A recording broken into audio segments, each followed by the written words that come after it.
Oke, ketemu lagi di sini. Hari ini kita mau kupas tuntas satu konsep komunikasi yang menurut saya pribadi luar biasa kuat nih. Ini dari buku Chris Anderson, TED Talks. Fokus kita kali ini ke ide pengungkapan atau ya gampangnya menunjukkan sesuatu. Bukan cuma cerita. Iya, iya.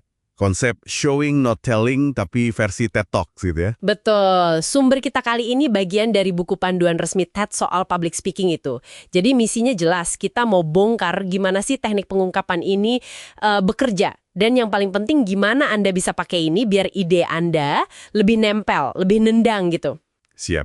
Yuk kita bedah bareng. Siap, menarik ini. Jadi inti dari buku ini sebenarnya sederhana, tapi penting banget.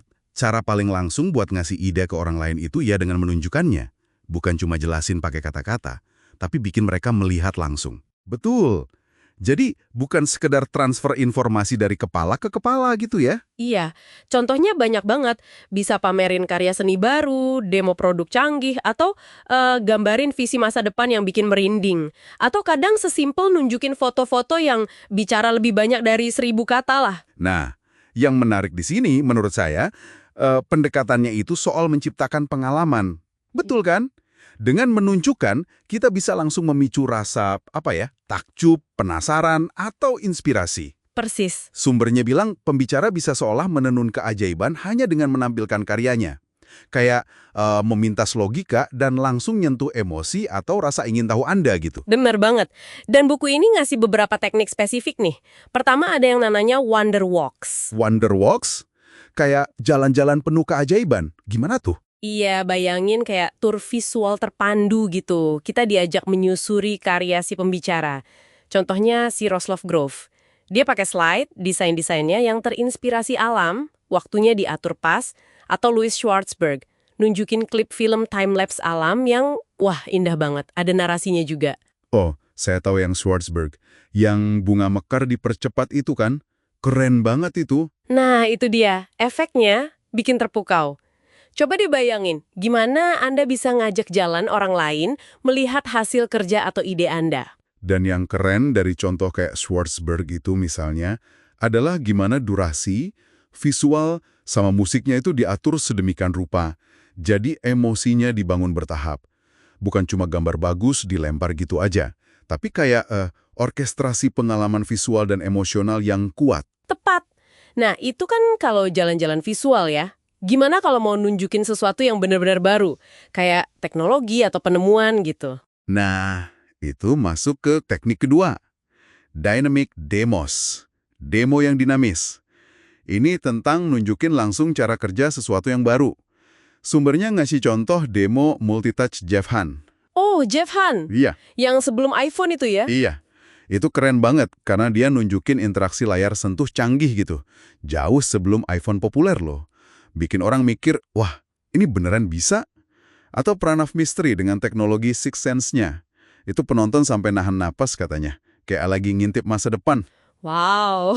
Demo langsung, ini punya kekuatan bikin konsep abstrak jadi terasa nyata dan mungkin dicapai. Wah, itu pasti efeknya kuat banget ya. Melihat sesuatu yang tadinya kayak mustahil jadi mungkin di depan mata kita. Oke, terus ada lagi yang namanya Dreamscapes. Ini gimana nih? Dreamscapes. Pemandangan mimpi ya. Ini soal melukiskan gambaran masa depan yang begitu memikat sampai terasa nyata. Sampai bikin orang pengen ikut mewujudkannya. Misalnya, visi Salman Khan tentang revolusi pendidikan lewat video online gratis. Ah, Khan Academy. Iya. Atau Chris Milk dengan mesin empati berbasis VR-nya. Dia coba bikin kita merasakan pengalaman orang lain secara mendalam. Intinya, bikin hati audiens itu berdebar dan pikiran mereka terbuka sama kemungkinan-kemungkinan baru yang ya menginspirasi gitu. Kedengarannya semua teknik ini ampuh banget sih, tapi pasti ada tantangannya kan ya? Apalagi kalau nunjukin visi masa depan yang pakai teknologi canggih banget, kayak mobil otonom atau rekayasa genetika gitu, bisa jadi malah bikin orang takut atau nggak nyaman. Tentu saja, itu resiko nyata. Dan sumbernya juga ngingetin soal ini. Kuncinya, jangan cuma pamer kecanggihan teknologinya aja. Justru, kita perlu menekankan nilai-nilai kemanusiaan di baliknya. Ada contohnya tuh Brent Ferren. Gimana tuh contohnya? Dia presentasi teknologi canggih. Tapi dia justru mulai dan mengakhirinya dengan inspirasi dari seni dan desain. Sesuatu yang lebih manusiawi, lebih relatable. Menarik. Jadi dibingkai dengan sesuatu yang lebih dekat ke kita ya? Betul. Atau bisa juga pakai humor. Kayak Juan Henriquez waktu bahas genetika yang jujur aja rumit dan bisa bikin ngeri kan? Humor itu bisa banget mencairkan suasana. Oke. Humanis atau humoris ya? Dan satu lagi yang penting nih. Bikin visi itu terasa bisa diikuti atau dilakukan oleh audiens. Jadi nggak cuma mimpi di awang-awang. Contohnya aplikasi StoryCorps dari Dave Isay. Dia punya ide besar.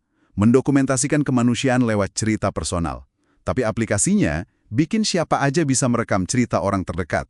Jadi actionable ya, bisa dilakukan. Iya, jadi ide besarnya itu jadi sesuatu yang personal dan bisa kita lakukan sendiri. Jadi, ini pertanyaan penting buat Anda. Gimana caranya membingkai pengungkapan Anda? Supaya nggak cuma informatif, tapi juga diterima dengan baik, membangkitkan semangat, bukan malah ketakutan atau rasa nggak nyaman. Kuncinya dikoneksi ke nilai dan aspirasi audiens itu tadi. Oke, jadi jelas ya benang merahnya. Pengungkapan itu intinya show, don't just tell. Tunjukkan, jangan cuma ceritakan. Pakai visual, demo langsung, atau gambaran masa depan yang menggugah untuk menciptakan momen aha, rasa takjub, dan koneksi emosional yang kuat. Yep, bukan sekedar presentasi data atau fakta kering, tapi menyajikan pengalaman. Nah, ini jadi memunculkan satu pertanyaan menarik buat Anda renungkan lebih jauh nih. Di luar konteks presentasi formal di panggung ya, gimana prinsip pengungkapan? Prinsip membuat yang abstrak jadi konkret dan terlihat, bisa Anda terapkan di aspek lain kehidupan Anda. Mungkin waktu ingin meyakinkan keluarga soal ide penting, atau waktu cari solusi masalah di kantor, atau bahkan saat ingin membuat perubahan kecil tapi nyata di lingkungan sekitar Anda. Gimana caranya menunjukkan ide itu? Sesuatu untuk direnungkan ya. Kali ini, sampai jumpa di pembahasan berikutnya.